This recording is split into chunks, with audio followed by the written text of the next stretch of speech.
Balitang probinsya naman po tayo, 17 bahay na sunog sa Tagbilaran, Bohol at sa Lawag, Ilocos Norte naman, isang negosyante ang naloko umano ng 200,000 pisong halaga ng peking ginto.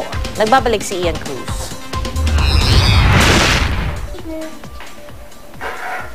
Sa halagang 200,000 piso, natanso ang isang negosyante sa umano'y gold bar na ito sa Lawag City, Ilocos Norte. Nang ipasuri kasi na pag-alamang peke pala ang ginto. Ayon sa biktima na tubong Ordaneta, Pangasinan, nakilala lang daw niya sa cellphone ang dalawang nagbenta ng pekeng gold bar.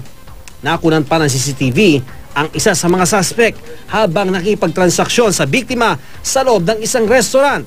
Tinutugis na ang mga suspect na hininalang miyembro ng sindikato. Pinulabog ng sunog ang ilang residente sa Surigao City.